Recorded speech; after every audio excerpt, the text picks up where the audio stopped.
Olá, eu sou Pedro Doria, essa é mais uma edição do Conversas com Meio. Um pouco diferente, porque a gente não vai falar de agora, a gente vai falar de um século atrás. Meu convidado é colunista do Meio. Vocês veem ele comigo e com a Marilis todas as terças-feiras no Mesa do Meio. Uma vez por mês ele escreve uma coluna no Meio Político, que é uma das nossas newsletters para os assinantes premium. Aliás, assinem. Christian Lynch. O Christian, uma das particularidades acadêmicas do Christian, enquanto acadêmico, ele é um baita especialista em Rui Barbosa.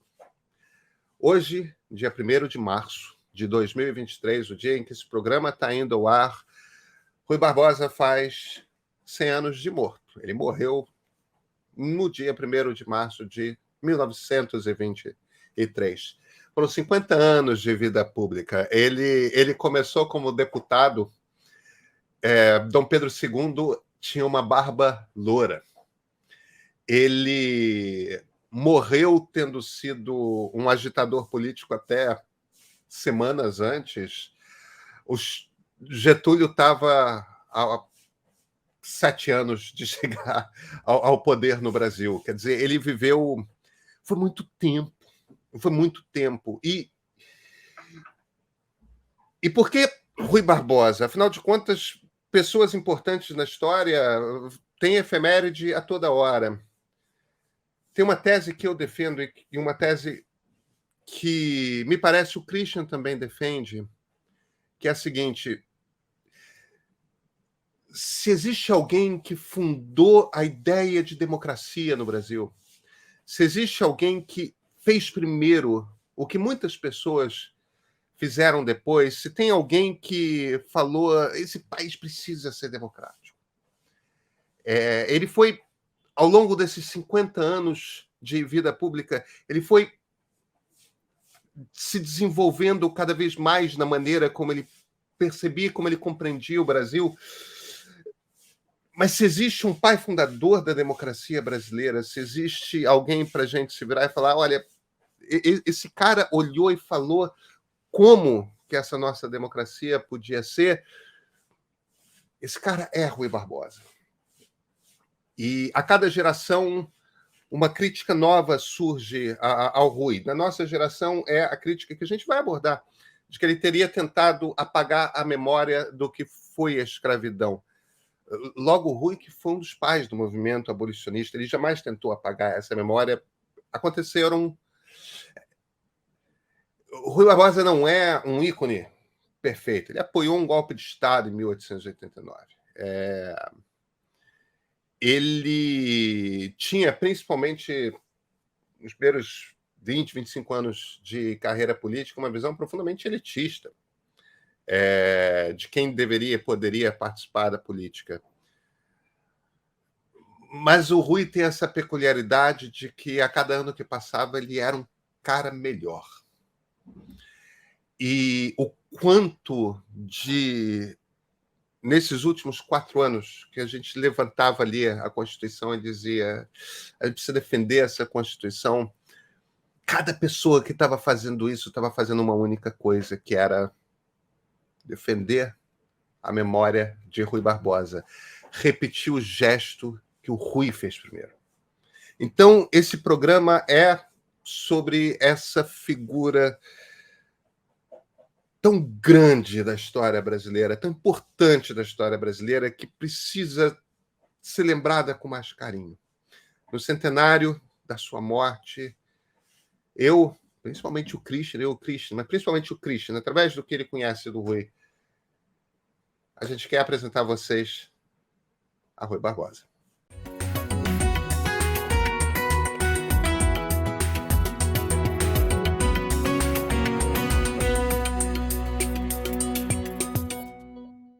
Christian, a gente está gravando na terça, dia 28, mas esse programa vai ao ar no dia 1º de março de 2023. Centenário do nosso baiano favorito. Centenário da morte do nosso baiano favorito. Fala isso não, tem o Dorival Caymmi, tem Caetano Veloso, tem... Mas eu acho que na política, é imbatível. Deixa eu começar lançando. Vamos fazer isso aqui mais um bate-papo. Deixa eu te lançar. Mesmo sendo liberal, eu jamais tinha, mesmo já me reconhecendo fazia bastante tempo liberal, eu jamais tinha parado para prestar muita atenção na figura do Rui Barbosa. Eu sempre tive, e eu não sei de onde que eu peguei, de que leitura, se era alguma coisa que era impressão de casa, tudo mais, mas eu sempre tinha ali na cabeça aquela impressão de Rui Barbosa é aquele cara que escreve complicado até dizer chega. É um texto meio intransponível, chato, e nós jornalistas somos todos filhos do modernismo, né? Então, o Rui morreu justamente um ano depois da Semana de Arte Moderna. Ele não deve ter nem sabido que houve a Semana de Arte Moderna. Eu sempre tinha tido essa... Será uma figura ali velha. Até que eu parei para estudar o período dos anos 20 mais detalhadamente, muito recentemente, pouco antes de conhecer você, para escrever o meu livro sobre o tenentismo. E o Rui, no momento inicial do tenentismo, tem uma importância grande porque ele faz parte de toda aquela articulação política para a sucessão do Epitácio Pessoa, que é o que explode na crise dos tenentes, que vai desembocar ali em 1930, na Revolução ao golpe do Getúlio, né? O Rui é tão importante, mesmo velhinho, ali naquela negociação. Eu comecei lendo as coisas dele, lendo o que ele falava, tentando compreender o posicionamento dele. A partir daí, percebendo que eu precisava entender o que o Rui era na Primeira República, para entender a Primeira República. Sem entender o papel do Rui na Primeira República, me parece impossível você entender a Primeira República e a sua crise.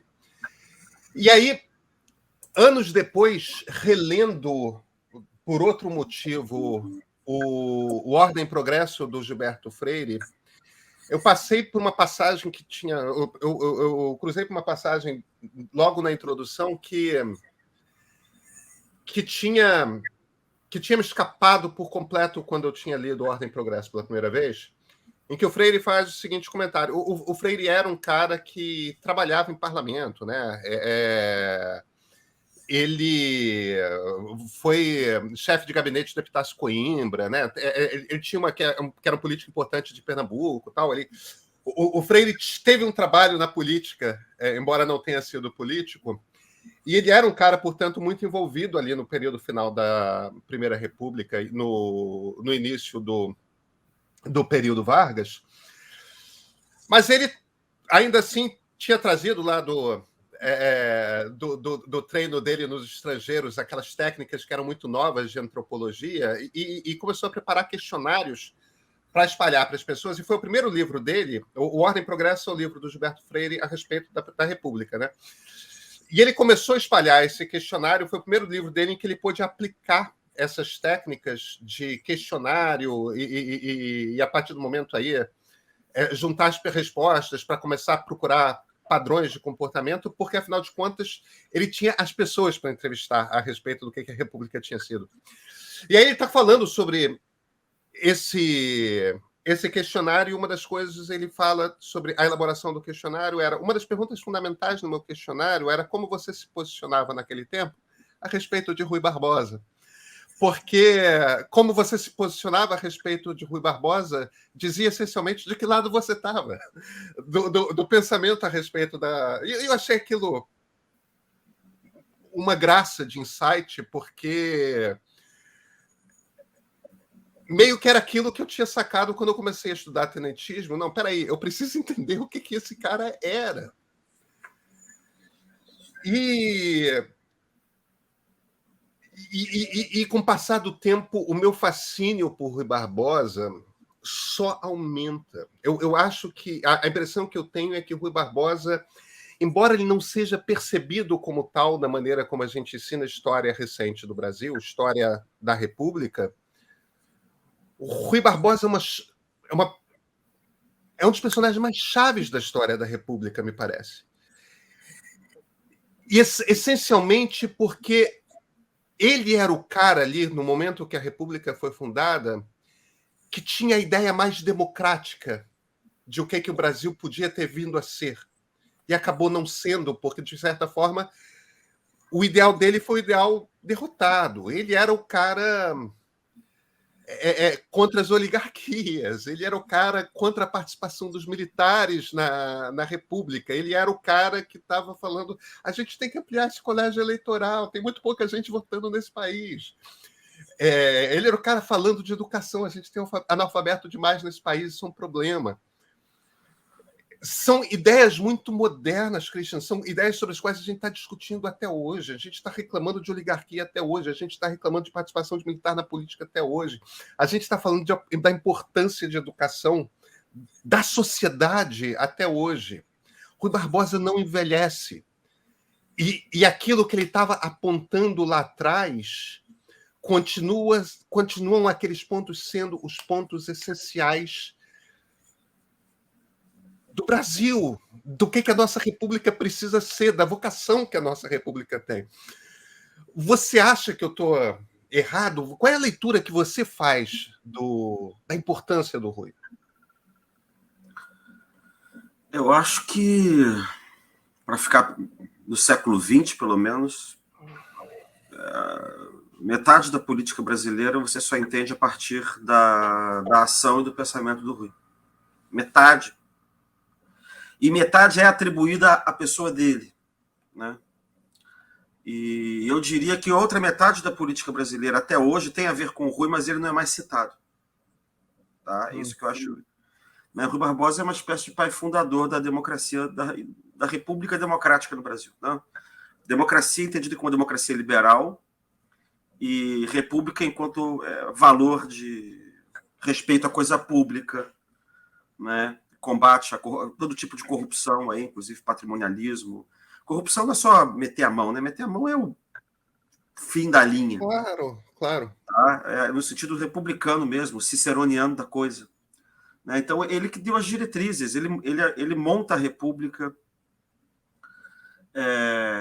ele cria, ele que dá a primeira interpretação sobre o que é a República, o que é sobre o sistema de governo, presidencialismo. É ele que dá a primeira palavra sobre como funcionam 3 poderes sem poder moderador. É ele que vai dar a palavra sobre a importância de um judiciário forte, dotado de um poder de jurisdição constitucional, como no caso do Supremo Tribunal Federal. É ele que dá uma interpretação unionista para o federalismo, explica o que é o federalismo. Então, ele é o primeiro grande intérprete das instituições da República. E do ponto de vista ideológico, ele é a grande figura do liberalismo democrático no Brasil. Ele teve a glória e a inglória, de alguma maneira, de ser o arauto de alguma coisa que não tinha como ser realizado naquele momento.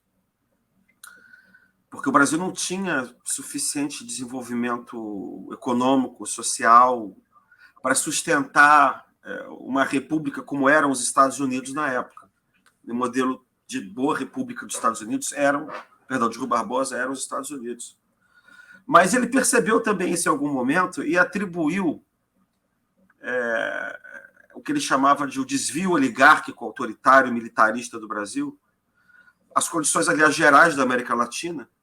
Né? Mas o que eu acho interessante, Pedro, é que enquanto muita gente que se tornou conservadora naquela época disse que o Brasil era assim mesmo, que o povo era misturado, que o povo era racialmente inferior, ou disse que era preciso esperar a economia desenvolver para depois repartir o bolo, né, para depois ter dinheiro para investir em educação e tal. Então, a gente tinha que passar por um intervalo longo de oligárquico, que esse foi o argumento dos Campos Salles, Pedro Machado, Epitácio Pessoa, todo o establishment da Primeira República.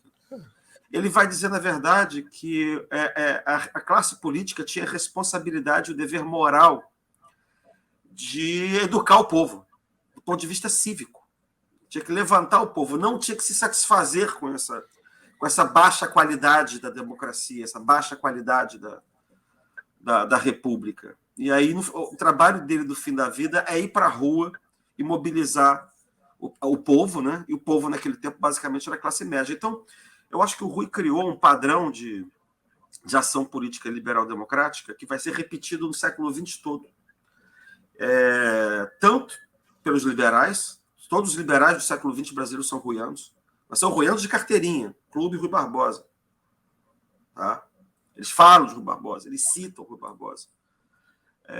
A gente tem o Rui vinha do Partido Liberal do Império, ele tenta montar o Partido Liberal na República. Que, né, a política dos governadores não deixa, mas ele tenta. Assim como tentam também criar o Partido Conservador do outro lado. Mas a lógica dos grandes estados dominando a Primeira República não impede.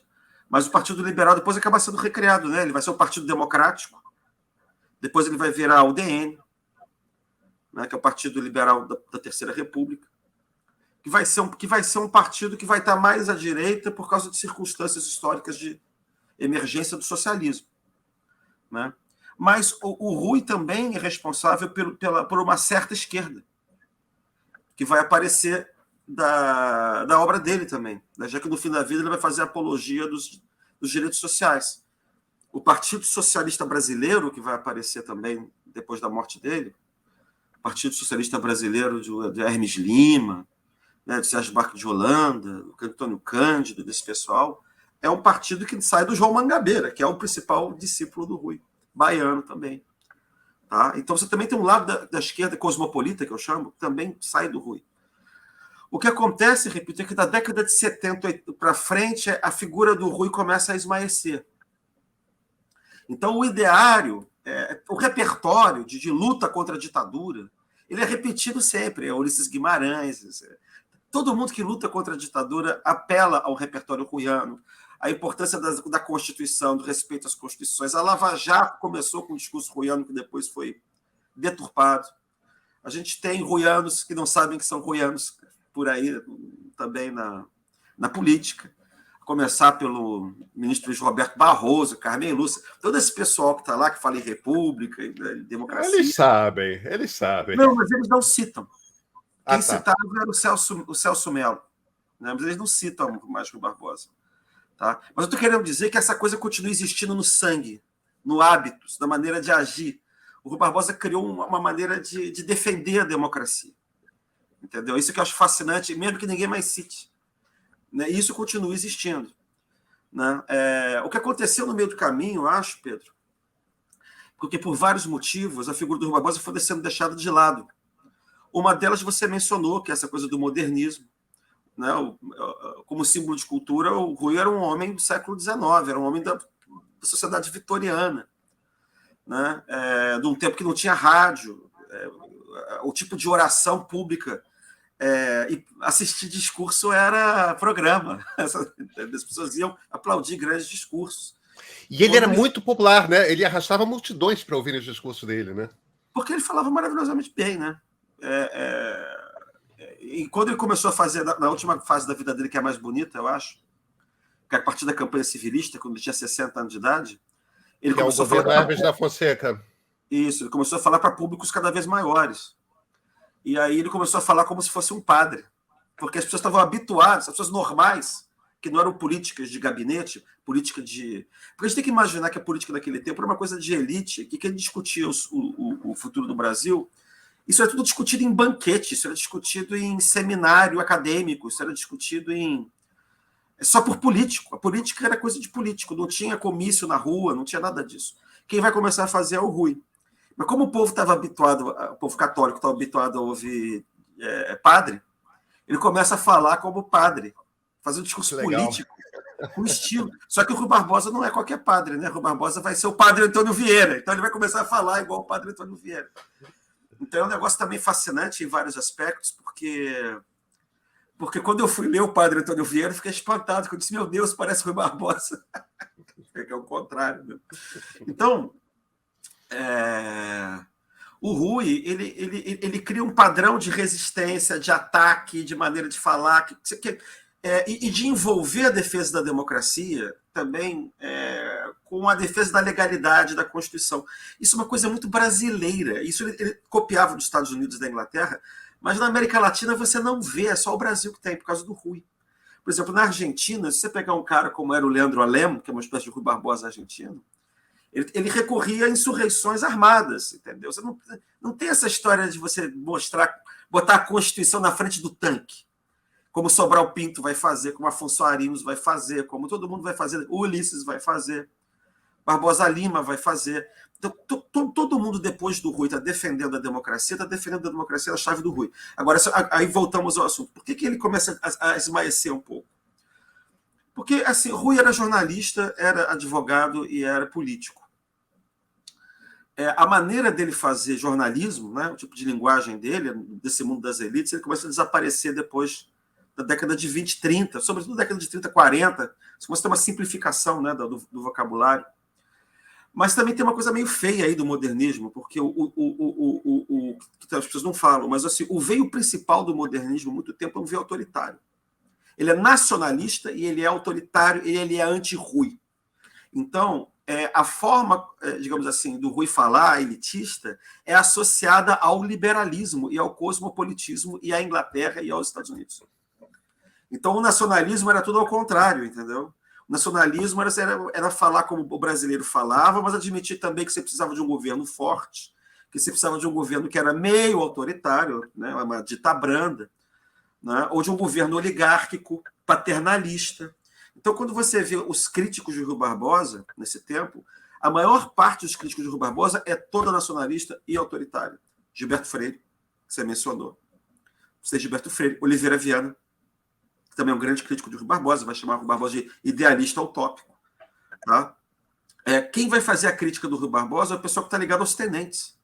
Não são os liberais que fizeram. A Revolução de 30 era mezzo liberal-democrata, mezzo tenentista, de tendência nacionalista autoritária. Então, a caveira do Rui foi feita nesse tempo. Mas isso não impediu a monumentalização dele, que vai, acho que, atingir o seu auge em 1949, que foi centenário caiu o Estado Novo, né? O Estado Novo era anti-Rui. Claro. Né? Mas em 49 você já tinha o museu, Casa de Rui Barbosa, que é uma maneira de você monumentalizá-lo, e você começa a publicação das obras completas de Rui Barbosa. Né? É bom lembrar que Rui Barbosa já era considerado um monumento em vida. Em 1918, Pedro, o país parou para comemorar o jubileu cívico de Rui Barbosa.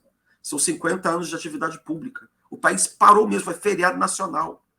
E ele foi levado para cima e para baixo do Rio de Janeiro, fazer discurso em associação, em vários lugares, na Avenida Rio Branco, na Cinelândia, em tudo que era lugar, celebrando a pessoa dele. Né? Mas, só para terminar um ponto, para não esquecer, eu acho que a coisa da década de 70 tem a ver com outra coisa. É que a ditadura militar se apropria do Rui Barbosa. Porque a UDN tinha embarcado no golpe. E a UDN era o Partido Barbosiano. Uhum. E aí você tem um sujeito muito importante, um intelectual muito importante, conservador, venerável, tal, historiador, tira o chapéu para ele, mas ele ficou 50 anos na Fundação Casa de Rui Barbosa, que foi o Américo Jacobina Lacombe. E ele era próximo dos militares, e ele cria uma espécie de uma versão meio conservadora do Rui, em que o Rui vira um busto, que pode ser reivindicada por todo mundo. E aí, de alguma maneira, a esquerda começa a bater o pau no Rui, entendeu? É nessa época que você começa... É claro que o Rui já podia ser considerado um burguês pela esquerda, né? Mas ele começa a apanhar também de setores que são setores liberais, mas que consideram que o Barbosa é uma velharia, uma coisa antiquada. E aí você tem uma substituição. Você tem a mudança da capital para Brasília, e o liberalismo se apaulistiza também. Né? Os liberais paulistas, vamos pensar aqui na ala boa do PMDB, que depois vai virar PSDB, você tem uma espécie de uma coisa socializante, né? Uma maneira de pensar os problemas do Brasil, do ponto de vista sociológico. O Brasil se desbachareliza também nessa época. Os políticos vão deixando de ser só bacharéis. E aí você tem uma substituição. Sei lá, o Fernando Henrique começa a falar em Sérgio Buarque de Holanda. Eles não falam do Rui. Rui é uma coisa meio udenista. E eles querem se distanciar desse liberalismo que embarcou no golpe, entendeu? O Rui da época é o Raimundo Fauro. Eles começam a apostar no Raimundo Fauro. É por isso que o livro do Fauro é uma bíblia de liberal até hoje, aí, Os Donos do Poder. Eu acho que é um pouco isso também, entendeu? Mas o fato é que você continua vivendo a vida, a ação, a maneira dele pensar, até hoje. só que sem citar. Também tem o seguinte, né, Pedro? A democracia tinha se enraizado até 4 anos atrás, 10 anos atrás, não sei. E aí o Rui também perdeu razão de ser, porque o que ele queria tinha acontecido.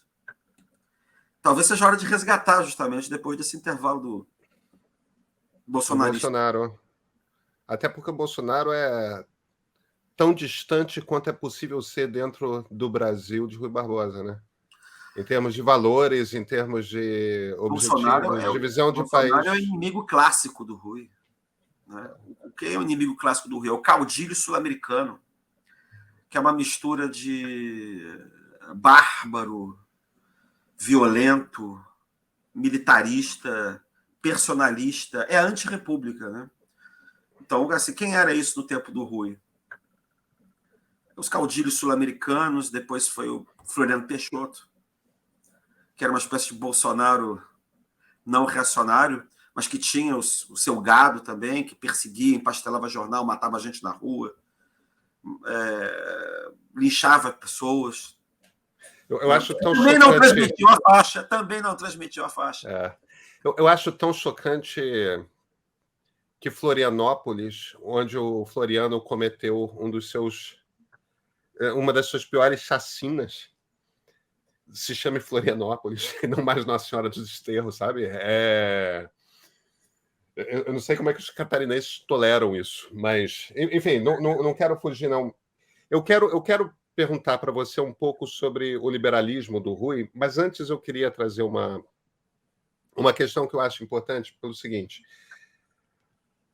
não me parece uma questão importante dentro da vida do Rui Barbosa, mas se tornou, nos últimos poucos anos, uma questão importante na conversa que a gente tem na internet a respeito do Rui. Sempre que você começa a falar da figura do Rui, alguém se vira e fala: ele tentou apagar a memória da escravidão. Christian, o que aconteceu? Engraçado que isso aí é uma acusação recente. Tem várias acusações do Rui que são muito antigas.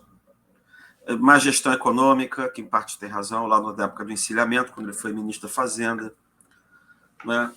A adesão dele ao golpe militar lá de 1889. Ele tem lá umas... Mas essa é muito engraçada, porque o que aconteceu é que desde a abolição você tinha pressão de um setor importante da agricultura, os antigos senhores de escravos, por indenização pelo confisco, né? Porque, digamos assim, a exigência ética contemporânea de efetivação dos direitos dos setores ditos minorizados, um dos quais é a população negra, né, criou uma espécie de uma exigência ética em relação de revisão do passado que junta com um certo presentismo. A mudança tecnológica recente, a possibilidade de colorizar a foto, o fim do futuro como uma época completamente diferente do presente, como a gente pensava no século XX que o futuro ia ser muito diferente. Então existe uma certa maneira de olhar o passado como se o passado fosse ontem, como se 100 anos atrás, 200 anos atrás, fosse ontem. E uma certa desejo de julgar o passado, uma coisa meio radical. Então, certas pessoas que, por mais abolicionistas que fossem, há uma tentativa de tentar desbancar ou minimizar a importância dessas pessoas na campanha abolicionista. Recentemente, o Nabucco também começou a ser posto de lado, como se ele que era chefe da campanha abolicionista, porque você precisa valorizar outros personagens, né, que são mais necessários para fortalecer, do ponto de vista da retórica histórica e ideológica, a legitimidade desses movimentos hoje. Eu acho que o Rui Barbosa acabou que foi atropelado um pouco por isso. E o que ele fez? Ele era ministro da Fazenda, do governo provisório da República, e o golpe militar da República foi um golpe que foi, na verdade, tirando a presença do próprio Rui no governo, foi uma coalizão de republicanos conservadores, sobretudo de São Paulo, com o antigo Partido Conservador do Império, que estava fora do poder e que subiu. Porque, por exemplo, o Partido Republicano não existia no Nordeste, no norte do Brasil. Então, quem vai subir junto com os republicanos do Sudeste e do Rio Grande do Sul são os conservadores. E quem é derrubado é o gabinete liberal-democrata. Do Visconde de Ouro Era o Preto. gabinete... Ouro Preto, perdão. Reformista, entendeu? Então, você tem uma coalizão que é conservadora ali naquele momento. Então, muitos senhores de escravos estão fazendo pressão para serem indenizados. Porque se esqueceu que a abolição foi um processo de confisco. Você confiscou a propriedade. Do ponto de vista legal, foi um confisco. Você suprimiu um tipo de propriedade sem indenizar os proprietários de escravos. Não estou dizendo que isso foi bom ou ruim, não. Acho que não tinha que indenizar nada mesmo. Mas, do ponto de vista jurídico, na época, você tinha esse tipo de discussão. E eles eram um setor fundamental da economia brasileira. Né? E a gente está falando de meses depois da abolição, né? De 2 anos depois da abolição, né? Tinha acabado de acontecer. Sim, e o governo no poder era visto como um governo conservador, de conservadores, aliado com conservadores. E dos senhores de terra, né? E dos senhores de escravos. Pois é, então o que acontece? O Rui, para escapar dessa pressão, ele mandou queimar os documentos que continham as matrículas dos escravos. Isso significa o quê? Ele mandou queimar as provas que diziam que o escravo fulano de tal pertence ao senhor Beltrano. Porque você não podia pedir indenização sem tivesse baseado na relação da matrícula. Ele mandou queimar os documentos do registro civil dos escravizados. Registro de propriedade dos escravos, porque aí você inviabilizava dali para frente qualquer pedido de indenização, por causa dos ex-senhores. Né? Agora, essa história é causa espécie, essa história de que ele fez isso para acabar com a memória da escravidão, porque ele mesmo, quando você lê a obra do Rui, ele fala que um dos problemas principais do Brasil, da sociedade brasileira, ela está habituada ao servilismo, ela não está habituada à ideia de liberdade individual, de autonomia individual. O principal motivo foi a escravidão. Então, eu acho muito engraçado você ver esse tipo de argumento de que ele queria acabar com a memória da escravidão, que isso é absolutamente impossível. O que ele queria simplesmente apagar com a possibilidade de... É só ler os discursos de 1919, todo o discurso ele fala que o problema principal da sociedade brasileira é que ela aceita a ditadura, que ela aceita a oligarquia, é porque ela se habituou à escravidão. Então, ele certamente não está preocupado em apagar com a memória da escravidão. Isso foi uma invenção recente, talvez pelo fato de que é muito fácil, pelas razões que a gente mencionou agora há pouco, né? É que você, na esquerda, criou uma imagem, sobretudo na esquerda mais de matriz trabalhista, uma imagem do Rui Barbosa como um cara aristocrático, como um cara besta, que eram críticas que já eram feitas no tempo do Hermes da Fonseca. Isso aqui é engraçado. O Hermes da Fonseca tentou, para aguentar o governo autoritário dele, criou um tipo de populismo, de fazer casa para operário, congresso operário organizado pela família dele. Olha essa coincidência, tá? Pela própria família dele. Né? E aí a propaganda do Hermes era dizer que o Hermes era o homem do povo, que ele falava errado, né? e que o Rui é que era o candidato das oligarquias, não das oligarquias estaduais, mas dos ricaços, entendeu? É engraçado como isso é relido e reprocessado para falar mal do Rui hoje. Era a família, na verdade, da mulher do Hermes, né? Do Barão de Tefé, não era? Não, estou falando isso, é porque a família do Hermes é a família de Deodoro da Fonseca. Ele era sobrinho do Deodoro. Ele era, sim, claro. Então, é uma família muito grande, cheia de militar. Então, era o mesmo grupo político. Entendeu? E aí eles começaram a inventar, o pessoal deles da campanha civilista, contra o Rui, começaram a inventar essas histórias dele, que ele era um ricaço, cujo dinheiro tinha uma origem estranha, obscura, ou que ele defendia os interesses imperialistas também. É engraçado que na década de 40 e 50, Pedro, na esquerda, a acusação é de que ele era um agente do imperialismo britânico, porque ele tinha sido advogado do Farquhar e da Light. Você vê que cada época muda o argumento de acordo com os problemas do presente. Entendeu? Hoje ele é como se fosse inimigo do movimento negro. Logo ele, que escreveu um catatal de 500 páginas chamado O Abolicionismo, o mesmo título do livro do Nabucco. Ele era um abolicionista impenitente, desde menino, desde que era faculdade de Direito, entendeu? Enfim, é uma loucura. Vamos... Como é que você...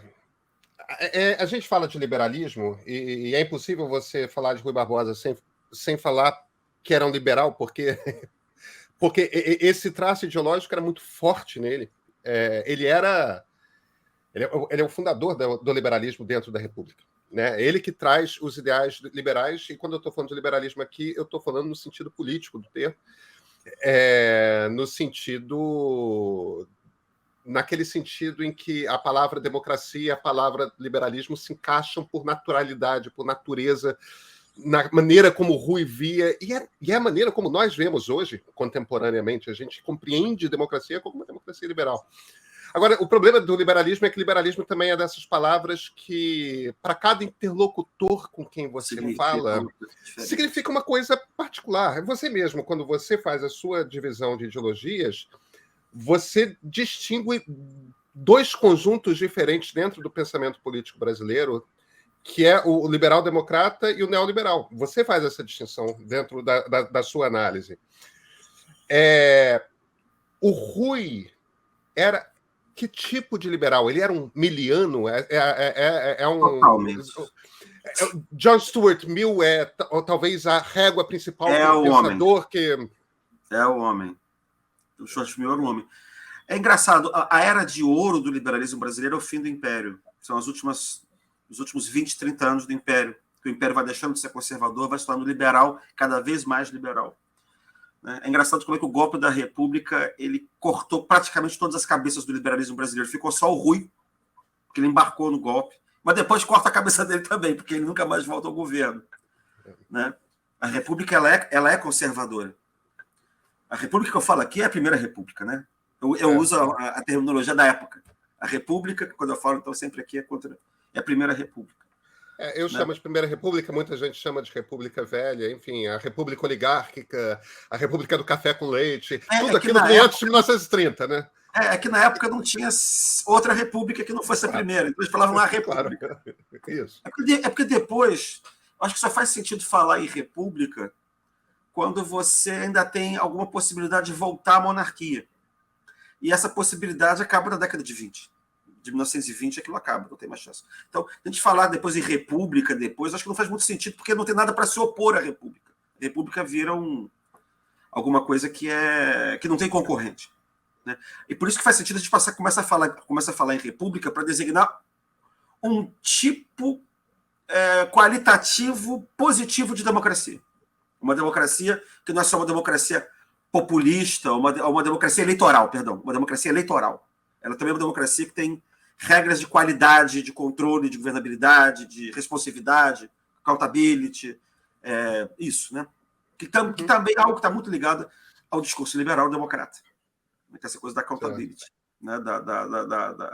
E que era forte também, já foi forte no PT, foi forte no PSDB. O PSDB aqui eu estou pensando como Partido Liberal Democrata. Né? Deus o tem. Que então, existe mais algum tempo. Né? Então, essas coisas todas que foram inventadas por ele. O principal autor dele, certamente, ele tinha... Eu diria que a cabeça do Rui funcionava assim.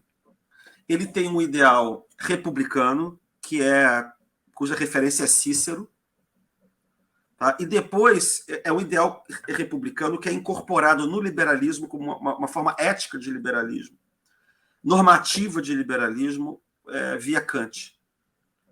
Porque Kant cria essa ideia de que toda política está subordinada à moral. Você tem um liberalismo católico ali no meio do Rui também, só que Deus é liberal. Né? É a ideia de que o cristianismo é uma espécie de forma embrionária de liberalismo, tá? Que era uma leitura progressista do século XIX, do papel da religião, que se opunha à versão reacionária da própria Igreja Católica. Que era O Rui era um cara muito católico, mas ele jamais misturou religião com o Estado. Né? Não, o catolicismo dele era o catolicismo liberal. Tolerância religiosa, Estado laico, religião e política não tem nada a ver uma coisa com a outra. Tá? Por isso que eu falei, Deus é liberal, nessa interpretação aí. Né? Assim, e o desenvolvimento da civilização no sentido liberal democrático está nos desígnios de Deus. Faz parte, né? Ela está nos desígnios do cristianismo. Isso é um tipo de interpretação liberal no século XIX. Então você tem essa coisa kantiana, que é liberal e é republicano ao mesmo tempo, tá? De que toda moral está submetida, toda política está submetida à moral. Não pode, essa coisa maquiaveliana da ciência política moderna, né? De que a política não pode se confundir com a moral. Você precisa dizer que são duas coisas diferentes. Você pode dizer que tem uma interseção entre elas, mas elas não são organicamente a mesma coisa, tá? Isso para um liberal é inconcebível, tá? Para um liberal kantiano é inconcebível. Para quem estiver nos assistindo e conhecer alguma coisa de teoria da justiça, filosofia do direito e tal, é um negócio rawlsiano, do Rawls. É a mesma coisa. O Rawls é um kantiano. John Rawls. Isso. Então, o Rui seria um rawlsiano hoje.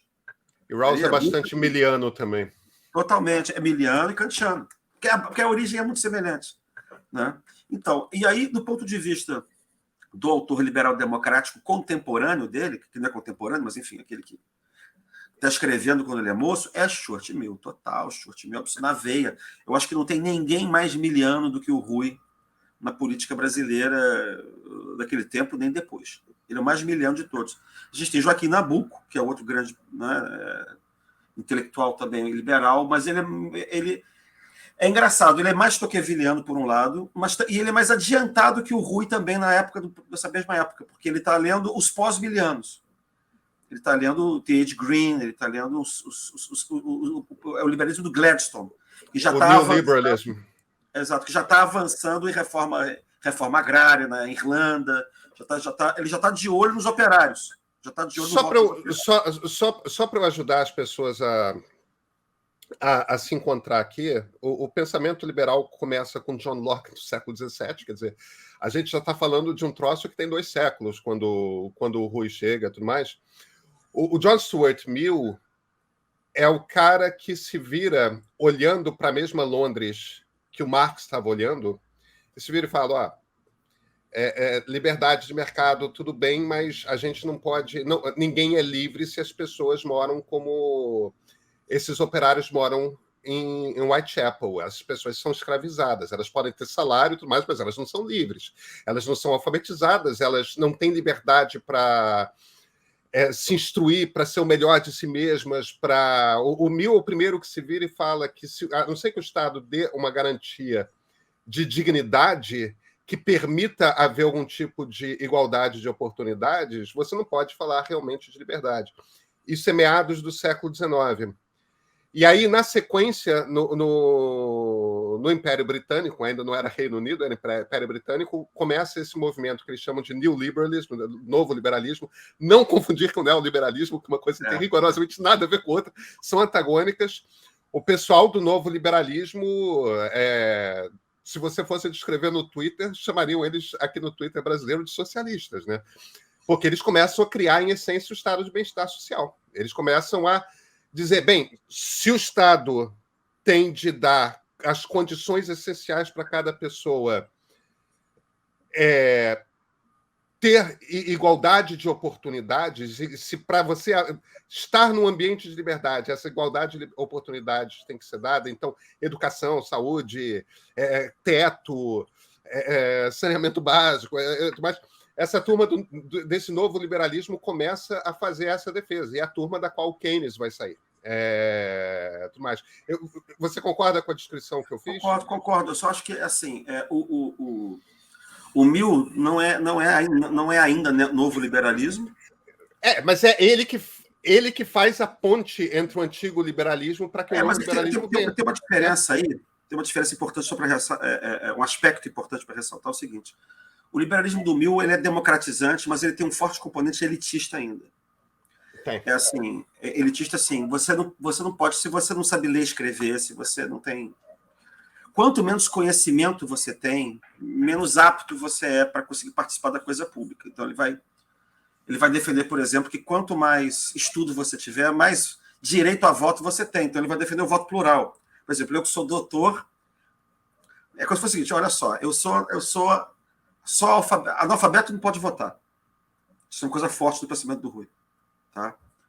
Por isso que a República também, o analfabeto não vai votar até 1986. Né? Analfabeto não pode votar. O sujeito alfabetizado tem um voto, mas se ele tiver faculdade tem 2, se tiver mestrado tem 3. Seu doutorado tem 4, então... Aí, Pedro, você ia ter 2 votos, você ia ter 4. Tá entendendo? Então, essa coisa tem um componente capacitário aí, de capacidade intelectual que ainda é forte. Isso vai para o Rui também.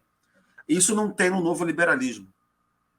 É isso que eu estou querendo dizer. Isso já não tem muito no novo liberalismo. O novo liberalismo é o seguinte, olha, ele radicaliza esse aspecto que você mencionou que estava no meu. É o seguinte, olha, a gente tem que produzir igualdade para todo mundo ser livre. No fundo é isso. A gente tem que produzir igualdade para aumentar o número de pessoas livres. Quer dizer, é engraçado que no fim das contas vai ser parecido só que, com social-democracia que a gente vai conhecer, só que é o caminho contrário. A social-democracia está fugindo do bolchevismo para tentar chegar no socialismo pela via da democracia liberal. E o que os liberais e democratas estão fazendo é tentar chegar, não digo a social-democracia, mas tentando produzir igualdade para aumentar o número de pessoas livres. Quer dizer, o ponto de partida é diferente, mas o ponto de chegada é próximo. Né? O diálogo é muito grande entre os dois. Aí, no caso o Nabucco é mais adiantado. Na época da década de 80, 1880, o Nabucco é mais adiantado. O Nabucco também é monarquista, é mais adiantado que o Rui. Nisso. Depois, enfim, a vida de liberal-democrata do Nabucco entra em parafuso com a queda da monarquia, porque ele não vai fazer política na República. Ele vai mudar de assunto, vai virar historiador, cientista político, sociólogo, diplomata. Né? Mas o Rui fica. A carreira do Rui vai crescendo nesse meio tempo, como político, como advogado, como tudo. Ele vai criar a República. E o que é interessante no Rui é que ele vai ficando cada vez mais progressista. Né? Porque a República ela vai adotar aquilo que você tangenciou falando aí, que é o seguinte: quando o novo liberalismo nasce, ele nasce de uma cisão dentro do liberalismo, porque você vai criar um liberalismo conservador, que é isso que eu estou chamando de neoliberalismo, você pode chamar de libertarianismo econômico, que é o Herbert Spencer. O Herbert Spencer é o cara que tenta aplicar na sociedade Darwin, né? Aquela coisa de existe gente superior e gente inferior, né? É um troço bem mais pesado, né, Christian?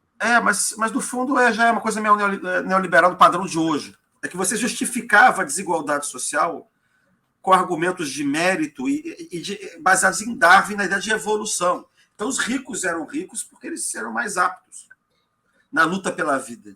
Os pobres eram mais pobres porque eram preguiçosos, vagabundos. É um negócio mais Paulo Guedes.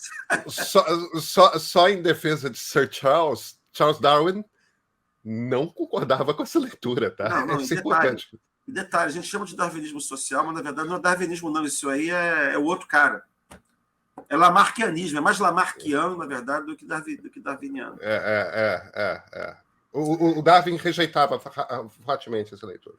Pois é, então você tem uma divisão do liberalismo ali. É ali que nasce a divisão do liberalismo democrático e disso que a gente vai chamar depois de neoliberalismo. O que acontece na década de 20 é que quando o darwinismo social, a explicação científica, que tenta legitimar o funcionamento da economia e da política a partir de ciências duras, aquilo explode na Primeira Guerra Mundial, porque você tem teoria da relatividade, você tem a ideia de que o tempo não é linear, você tem a ideia de que as ciências sociais não são iguais às ciências duras.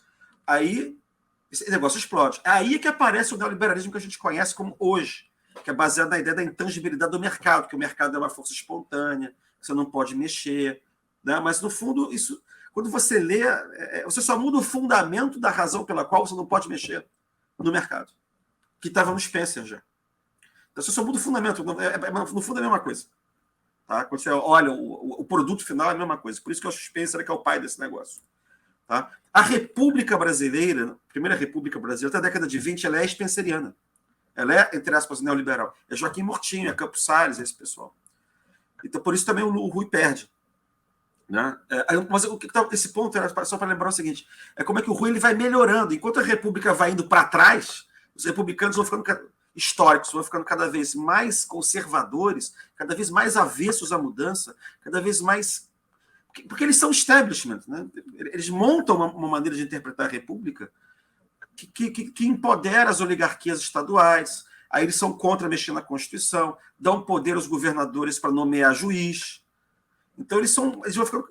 E quanto mais... Engraçado, quanto mais resistente você vai... protestos tem, mais repressão tem. Quer dizer, o regime não se abre. O Império foi se abrindo, mas a República não se abre. E o Rui foi ficando cada vez mais progressista, isso que é interessante. Por exemplo, na década de 1890, ele está falando, por exemplo, que acabou a abolição, foi feita a abolição, agora tem que ensinar os ex-escravos o valor do trabalho e tal, pereré, uma coisa meio, que é meio short-mil, sei lá, ensinar o valor do trabalho, aquela coisa meio elitista e tal. Ele é contra o imposto de renda, porque os Estados Unidos acabaram estão criando imposto de renda e a Suprema Corte diz que é inconstitucional o imposto de renda. E ele diz que a Suprema Corte tem toda a razão, que tem que reprimir essa coisa socialista. O que é engraçado é que o tempo vai passando, aí ele já começa a ser favorável ao imposto de renda, ele já começa a achar que o Estado tem que começar a intervir, né? Até o 1919, que tem o célebre discurso dele sobre a questão social e política no Brasil, que ele vai meter o pau no racismo, vai meter o pau no Monteiro Lobato, de maneira muito elegante, esse argumento de que o governo é oligárquico porque o povo é uma merda, porque o sangue é miscigenado, entendeu? Ele vai dizer que não, que é no sangue dos políticos brasileiros que corre pus e não sangue. Isso está escrito literalmente. Não é que o Brasil não se desenvolvia por causa da classe política, tá? Porque a classe política se apropriou da coisa pública em benefício próprio, se aproveitando do fato de que a sociedade brasileira tinha uma origem escravista e estava desabituada à liberdade e ao civismo e à democracia. Tá? Isso que ele vai dizer nesses discursos democráticos dele. Então ele foi melhorando com o tempo. É por isso que pode aparecer o Partido Socialista depois, baseado em Rui, que vai ser o PSB. Entendeu? E ao contrário, esse pessoal todo da Primeira República, depois vão ter que mudar de opinião. Ou eles vão ficar autoritários, Arthur Bernardes, isso no movimento que depois vai acabar no Estado Novo, ou eles vão ter que ser os liberais democráticos da boca para fora. Entendeu? Mas, de alguma forma, os ruianos são, pelo menos até a década de 70, 80, predominantemente bacharéis, né? E direito. Mas vem cá, existe um componente, eu estou tentando buscar aqui uma metáfora, eu estou quase querendo chamar de uma coisa meio quixotesca, mas eu não sei se é... Porque eu acho que não é bem Dom Quixote. O Rui quase que me parece meio que vira um arquétipo para algumas figuras que aparecem de tempos em tempos na história do Brasil. Me parece que a mais recente talvez tenha sido Ulisses Guimarães, que é dessa figura que, de certa forma, incorpora na sua ação política a derrota. Eu estou pensando muito na anticandidatura do Ulisses Guimarães. Tudo bem, eu não vou fazer revolução no interior da floresta amazônica. Eu não vou me exilar. Evidentemente que muitas das pessoas que se exilaram não tinham escolha. O Ulisses fez uma escolha durante a ditadura de eu vou ficar no parlamento. Enquanto houver parlamento, eu vou falar. Enquanto algum jornal abrir um espaço para eu publicar um artigo, eu vou publicar. Enquanto o Tancredo fez a mesma coisa.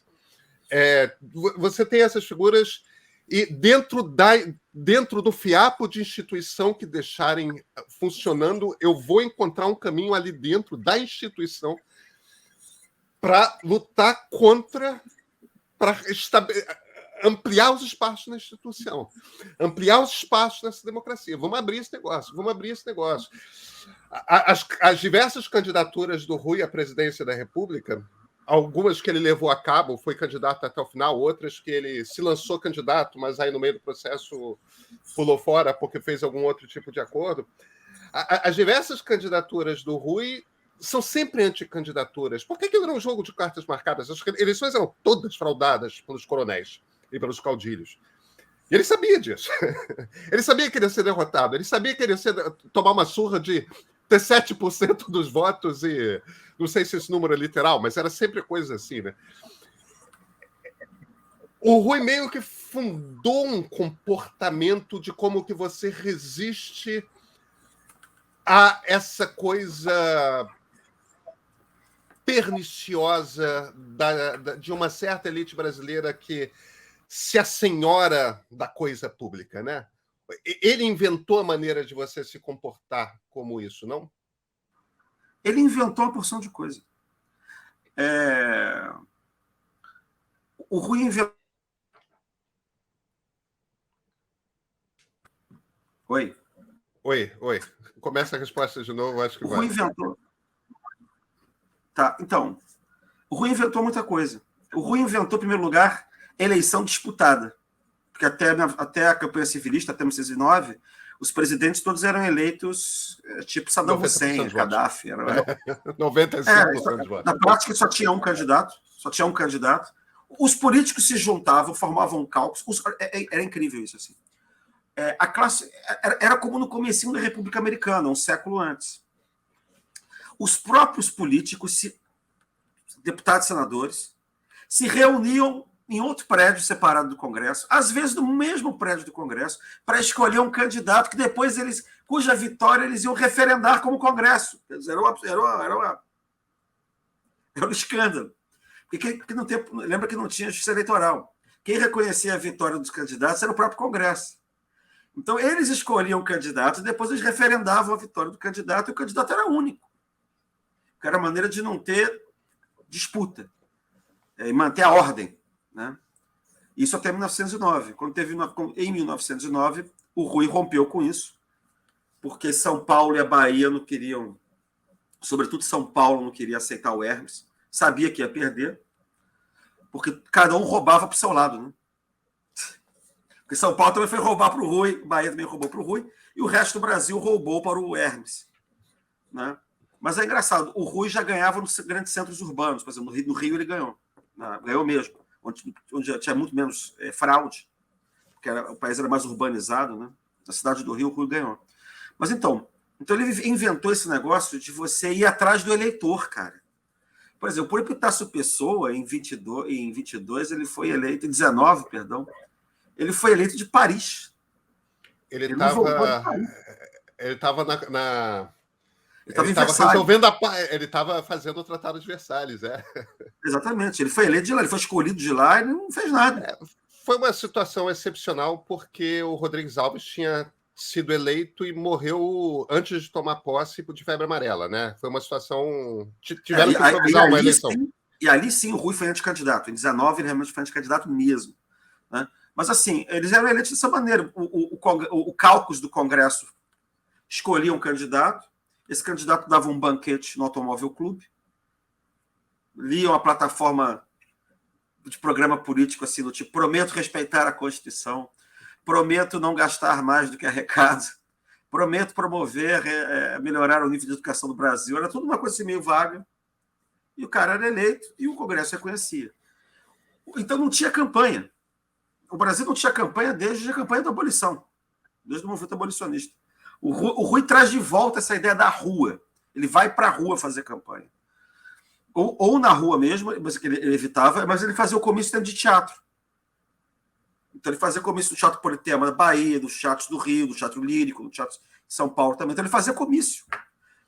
Era um comício que era meio conferência na época, do padrão de conferência, mas ele fazia o comício. Escrevia jornal. Ele visitava, ele saiu do Rio. Ele foi a Salvador, ele foi a São Paulo, ele foi a Juiz de Fora. Ele se movimentava. Tá? Ele foi Brasil afora. Então ele inventou esse tipo de campanha eleitoral, foi ele que inventou. Fazer propaganda, bottom. Tá? Ele inventou essas coisas. Né? E isso vai ser depois repetido pelo Nilo Peçanha, em 1922. Todas as vezes que você vai ter campanha... ele inventou a ideia de campanha contra o establishment, liberal-democrata contra o establishment. Contra o militarismo, contra tudo isso. Foi ele que vai inventar. Isso vai ser repetido pelo Nilo Peçanha em 22. Vai ser repetido por ele próprio, claro, em 19, quando ele é anticandidato. Eu digo que ele é anticandidato por razões específicas, mas enfim. Pelo Nilo Peçanha em 22, o Nilo Peçanha é apoiado por Pernambuco, Rio e antigo estado do Rio, né? E Bahia. E vai ser repetido, não vai rir, hein, Pedro, pelo Getúlio em 1930 como candidato liberal, da Aliança Liberal. O candidato da Aliança Liberal era o Getúlio. Aí o Getúlio ele tem um discurso liberal. contra as oligarquias, etc. Mas ele cria um padrão. Então, a campanha da UDN em 46 é igual. Não dura chegar ao poder, tá? Basta chegar ao poder que acaba o liberalismo do Getúlio. Ele está dentro de uma aliança que se justifica retoricamente como liberal-democrata. Ele chega ao poder e coloca fora aquilo. Né? Aí ele... isso é repetido na campanha do Eduardo Gomes, em 46. Então, você criou um modelo, na verdade, de disputa. Né? E ele também criou um modelo como estava dizendo, de disputar espaço do autoritarismo como anticandidato. Então, Ulisses Guimarães, em 74, ele está repetindo o Rui em 19.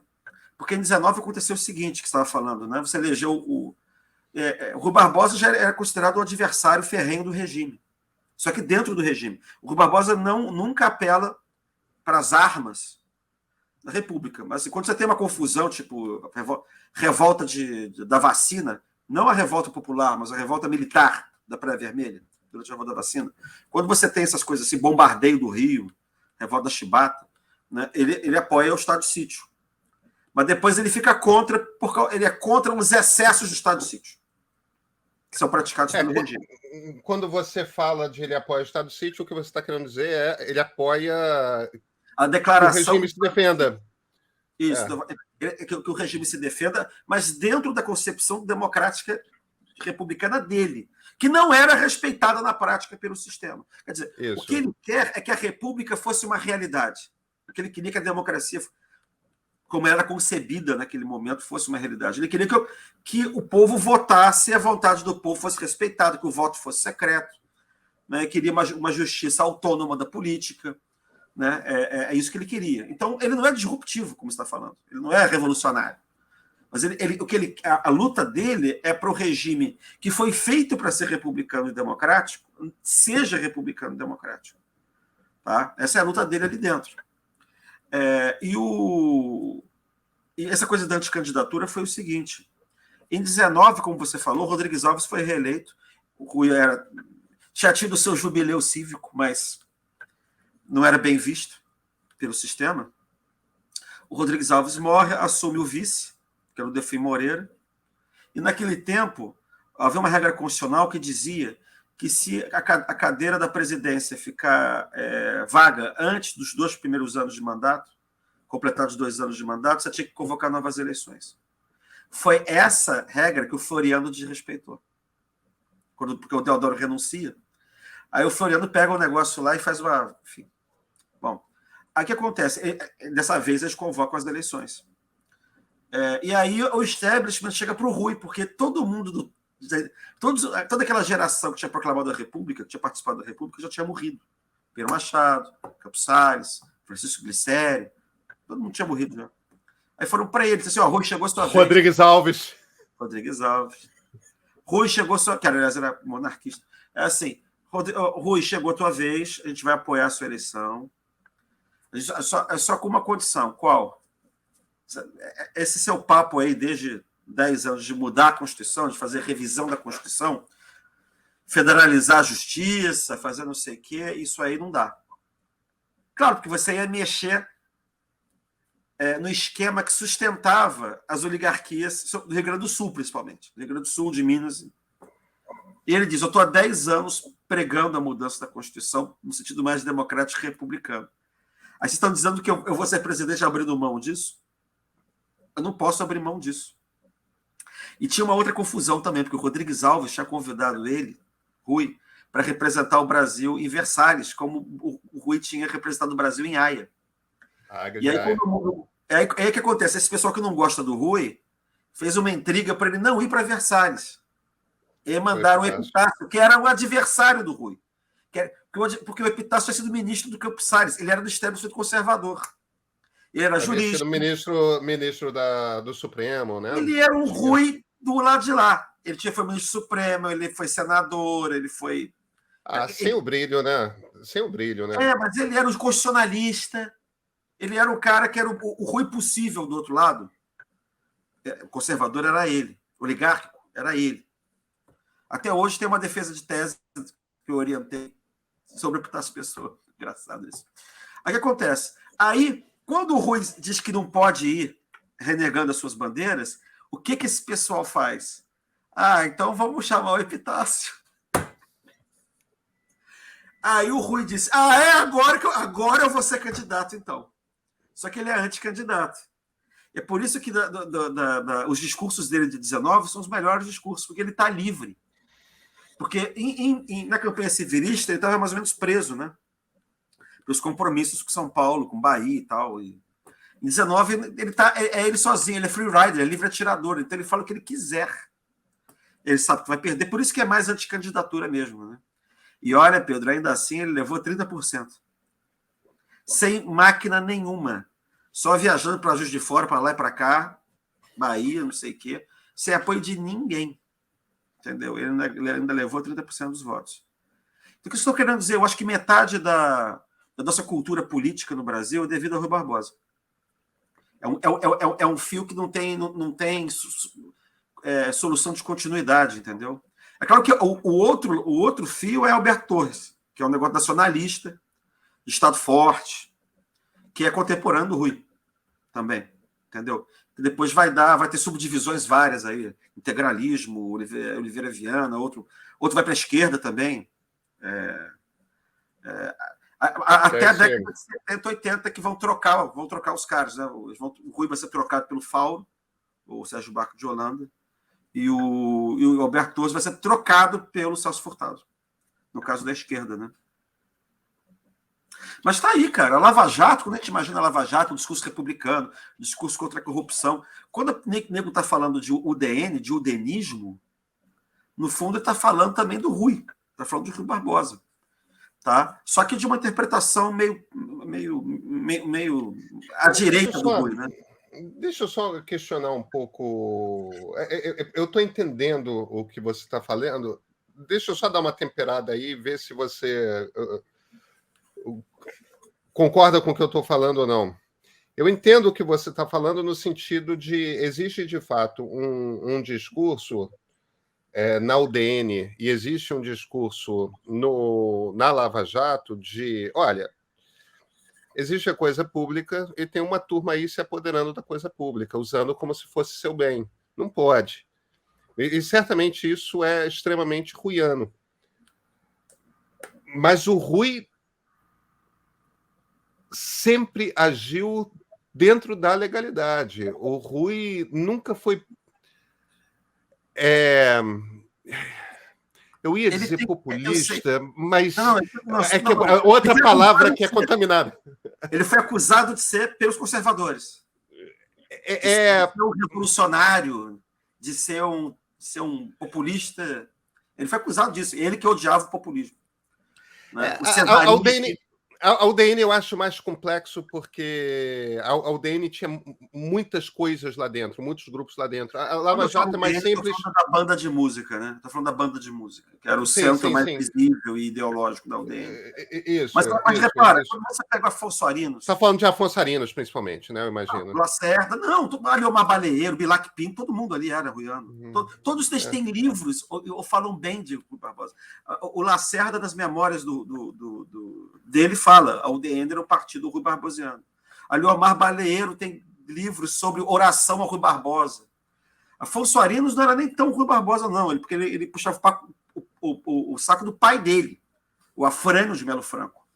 Né? Até falava meio mal do Rui às vezes, mas ele repetia padrões ruianos.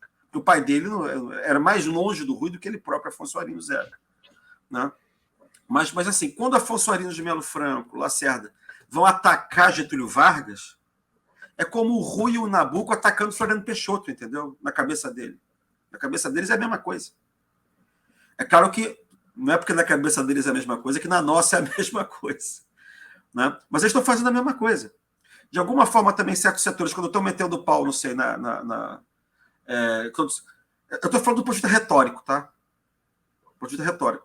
Quando você está também metendo pau, você não, assim, como você tem certos setores liberais que estão metendo pau na Dilma, ou no Lula, na corrupção, que tem um projeto autoritário ali embutido, né, é o que se dizia na época, eles também acham que estão fazendo a mesma coisa.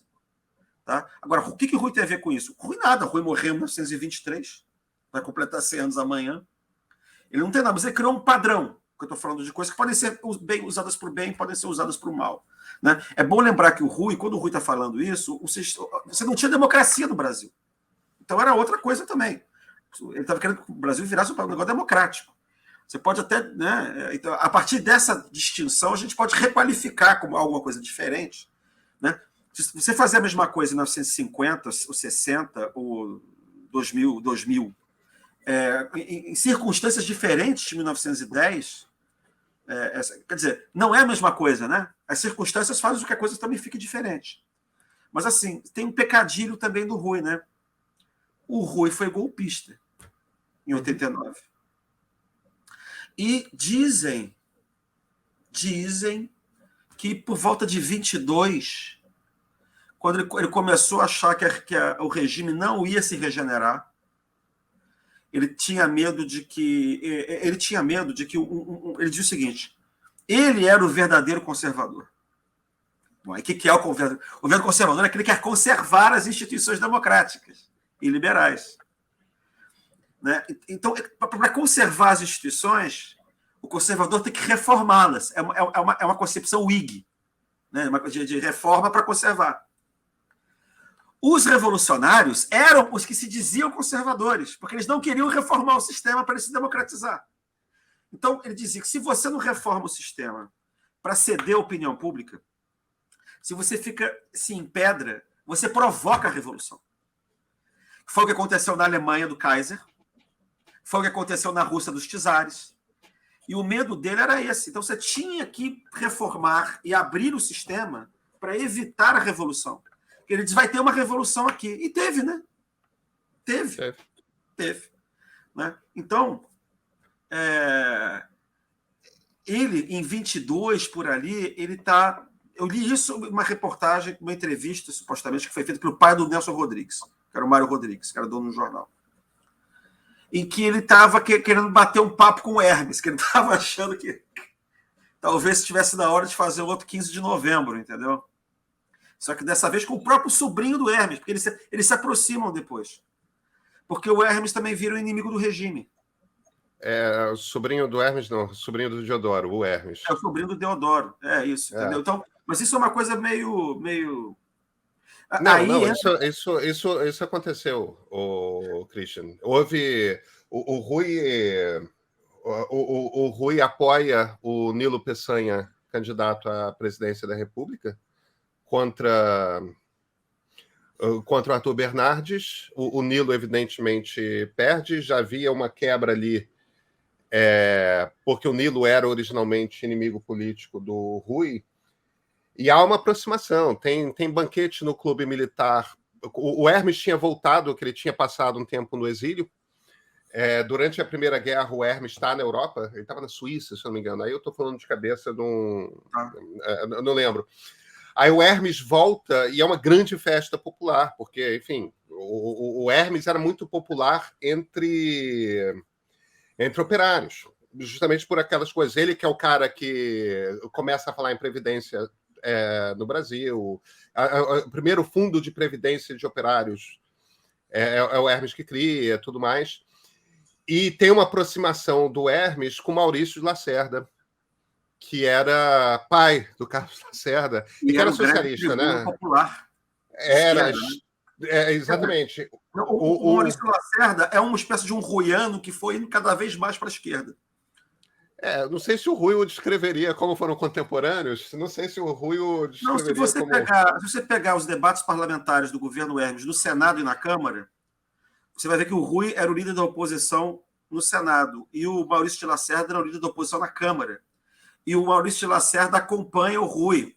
Só que ele é mais novo, é outra geração, e ele é mais... Muito mais. Ele é mais escrachado, ele é mais debochado, mas é basicamente a mesma linha. Aliás, isso é uma curiosidade boba, porque a maior parte das pessoas que conhecem esse período histórico sabem. Se as pessoas acham esquisito chamar o Maurício Lacerda, pai de Lacerda, de socialista e tudo mais, o Carlos Frederico de Lacerda se chama Carlos Frederico de Lacerda por causa de Karl Marx e Friedrich Engels. Quer dizer, o Lacerda vira um ícone da direita dura brasileira depois, mas com nome em homenagem a Marx e Engels, né? Mas isso tem precedente. Isso tem um precedente. Benjamin Constant de la Rebecque foi um dos mais importantes liberais franceses do século XIX. E aí o Benjamin Constant. Pois é, e o pai botou o nome do filho, que renegou o liberalismo e virou positivista. Que é o nosso Benjamin Constant, né? Botelho. Mas existe um grande almoço que aconteceu, não lembro se foi no Automóvel Clube ou no Clube Militar, de boas-vindas ao Hermes, em que o Maurício Lacerda traz o Rui. E isso você vai lá na hemeroteca da Biblioteca Nacional, você encontra, tem fotografia dos dois se cumprimentando. Uma coisa que deu. Tem um processo de conciliação. Agora, eu não sei. Agora eu escrevi um livro sobre tenentismo tem um tempo. Eu acho que tem o apoio do Rui à candidatura do Nilo, que também leva o apoio do Hermes. Contra Arthur Bernardes, mas eu não tenho memória de que o Rui chegue ao ponto de apoiar a tentativa de golpe quando tem o 5 de julho de 1922. Tá? Não, ele sai da cama. Não, ele sai da cama para apoiar o Estado de Sítio. Ele rompe ali quando o pessoal do Hermes da Fonseca, porque o líder principal do tenentismo era o filho do Hermes, né? O comandante do Forte de Copacabana, que tem os 18 do Forte, era o filho do Hermes. E quer dizer, aquilo era tudo um troço hermista para botar o Hermes no poder. E depor o Epitácio, impedir a posse do Bernardes, mas enfim, a gente não precisa. A minha memória é que o Rui morre defendendo a democracia, a abertura do regime por dentro. Mas a luta dele sempre foi essa. O que eu falei é que tem alguma entrevista em que ele dá a entender que talvez fosse necessário dar um golpe para depor o establishment oligárquico, entendeu? Talvez aí ele fizesse a dobradinha com o Hermes fazendo as vezes de Deodoro, para conseguir abrir o sistema e evitar no futuro uma revolução. Isso é grande. Minha última pergunta, eu sei que você está num dia pegado com as comemorações. Não, mas o que é engraçado nessa história toda também é que você acha que também tem um padrão liberal de golpe. Pois é isso que eu ia trazer para você. A grande contradição da história do liberalismo brasileiro é que, de tempos em tempos, esse é um país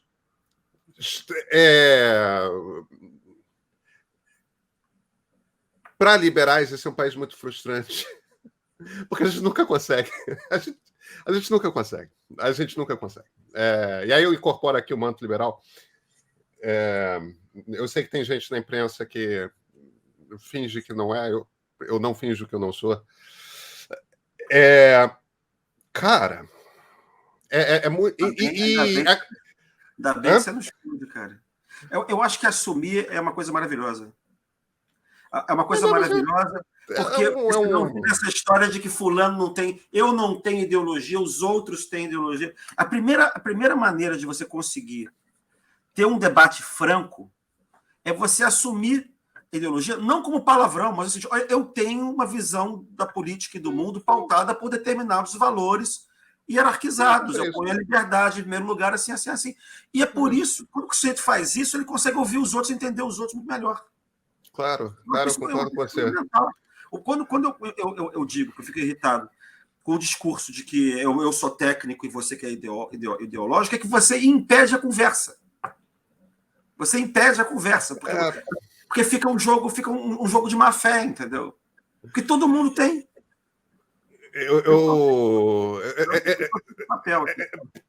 Vamos fugir da armadilha da conversa sobre o hoje. E de tempos em tempos você tem essa coisa no Brasil de liberais que é como se jogassem a toalha e do tipo, não, mas vai ser uma ditadurazinha curtinha, assim. A gente só vai fazer as reformas 6 mesezinhos cirúrgicas, reforma o Estado e pronto, mágica acontece. O Rui é o primeiro desses caras. Ele, quando apoia o golpe de 1889, que a gente pode chamar também de primeira reclamação. Na verdade, ele não é o primeiro, não, cara. O Teófilo Otoni é o primeiro. Lembra que você tem aquelas revoluções liberais de 1842? Olha bem, aí a gente pode ir nos Inconfidentes no Frei Caneca, né? Não, mas é que você tem um argumento ali que eu acho que não está no Frei Caneca. A Frei Caneca estava tentando. Mas eu acho que aí o Frei Caneca e Inconfidentes ainda estavam naquela fase das revoluções liberais. Pois é, não, mas eu acho que a lógica, Pedro, é a mesma. O liberal golpista é o liberal revolucionário sem povo para fazer a revolução. Aí o golpe, na verdade, é a revolução possível numa situação em que você não tem povo para te apoiar. Eu acho que a lógica é essa. A lógica do Rui é essa, a lógica de 64 é essa, a lógica de 30 é essa. É sempre o Locke, no fundo, né? O Locke diz que, né, quando quer acabar com a nossa liberdade, que foi dada por Deus, a liberdade natural, porque tem para aparecer um tirano, um autocrata. Aliás, na verdade, isso não é nem liberal, né? Isso na verdade, é republicano romano. Né? Que é o direito ao tiranicídio, na verdade. Né? Você pode matar o cara que quer acabar com a sua liberdade. É republicano clássico. Esse argumento no Locke é um argumento que é republicano. Ele pega do republicanismo. Isso não é nem liberal, né? Porque até por isso que eu estou falando que é César. No momento que o César cruza o rio, que ele não devia cruzar a faca dele. Ele não pode entrar com o seu exército em Roma. Os soldados não podem entrar em Roma. A expressão clássica do Locke nós temos que fazer um apelo aos céus. O apelo aos céus é o direito de revolução. Deus julgará da justiça dos nossos atos. Né? Então, a impressão que eu tenho é que os liberais sempre explicam o golpe que eles apoiam, esse golpezinho rápido, como um expediente transitório rápido para impedir a deterioração do regime no regime autoritário. O argumento sempre foi esse. O argumento do Afonso Arinos é esse, do Rui é esse, do Lacerda é esse. Todo mundo que participa tem... no tempo que se fazia abertamente, né? Recentemente, 10 anos atrás, 8 anos atrás, sei lá, já é outra maneira. Você não está dizendo que você está quebrando a legalidade. Tá? Já é outra coisa. Mas essa coisa do golpe aberto tem esse fundamento. Você tem que romper a legalidade formal para salvar a liberdade substantiva. Né? E no fundo, o argumento é lockeano. Ninguém ali estava... O Lacerda não está patrocinando, não quer um regime autoritário em si mesmo. Né? Ele quer quando ele defende, até antes disso, década de 50, quando ele defende um intervalo autoritário, é para desmontar o Estado Novo. Quer dizer, aquilo que sobrou do Estado Novo na República de 46, que é o peleguismo, a tutela dos sindicatos pelo Estado, tudo aquilo que favorecia a vitória eleitoral do PTB na cabeça dele, a vitória do varguismo na cabeça dele. Né? Então, você tinha a ideia de que a luta não era justa. Aliás, essa ideia de que a luta não era justa sempre aparece também. Né? Então, é por isso que é transitório. Né? É diferente de neoliberal. Neoliberal é golpista convicto. Convicto mesmo. A ditadura pode ser o melhor para o país se for para implementar o programa neoliberal. Os liberais democratas não são assim. Né? Mas eu acho que esse golpismo, Pedro, no fim das contas, mostra a debilidade do liberalismo brasileiro. Uhum. Entendeu? Que tem que apelar para esse tipo de expediente periodicamente para conseguir voltar ao poder ou ficar no poder. Vamos sublinhar que de alguns liberais, né? Não é evidentemente que a gente não está falando de todo mundo. Não, quando eu falo liberais, eu estou falando assim, é dos que fizeram, né? Dos que isso. Que acharam necessário. O meu grande problema com isso é tão patente, é só olhar para a história do Brasil e perceber que sempre dá errado. Sempre dá errado. O Lacerda, em 1966, está ali assim do tipo, não teve eleição para substituir o Castelo? De onde que veio esse Costa e Silva? E vai correndo para o Jango e para o JK, assim, vamos fazer uma aliança aqui, porque... E depois está caçado também. E depois está caçado também. É a mesma coisa com o próprio Rui. O Rui apoia o golpe de 1889 e aquele troço, em 2 anos, está uma ditadura cerradíssima, bárbara, que é a ditadura do Floriano. Entendeu? Foi da ditadura light do Deodoro para a ditadura bárbara do Floriano. Sempre dá errado. Os liberais que apoiaram Getúlio terminou o Estado Novo. Entendeu? Fizeram tudo mais, fizeram a guerra em 32 para ter uma Constituição, fizeram uma belíssima Constituição, durou um ano. A Constituição 34. O Rui entrou pelo cano em 89, porque ele virou ministro e logo depois ele nunca mais volta ao poder. Ele começa a ser ostracizado pelo. Na verdade, a República matou o liberalismo no Brasil. É impressionante. Ela matou o liberalismo. Aquele golpe ali cortou a cabeça do Partido Liberal todo. Entendeu? Não tinha mais lugar para ninguém. E o Rui ficou, mas ficou isolado. Tanto que ele vai ter que tentar depois levantar o Partido Liberal, os liberais brasileiros, a partir da campanha civilista. Christian, Rui é um dos grandes heróis brasileiros?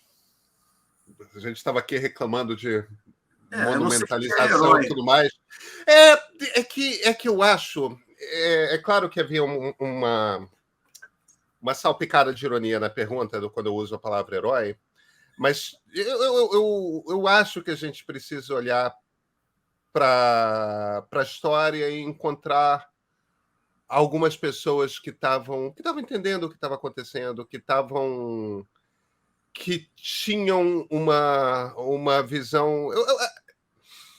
Eu acho que história serve também para a gente se inspirar com o exemplo de algumas pessoas. E talvez seja isso, sem ironia agora que eu falo, que eu esteja tentando chamar de herói.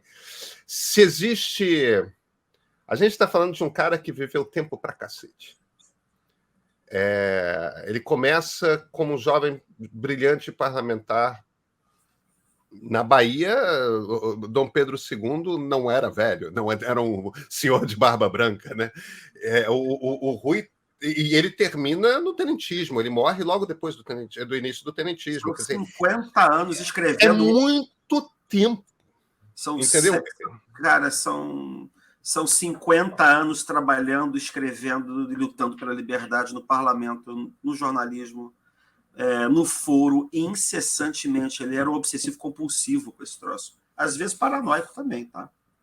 Mas era obsessivo compulsivo. Eu acho que ninguém trabalhou mais pela República e pela democracia liberal no Brasil do que ele.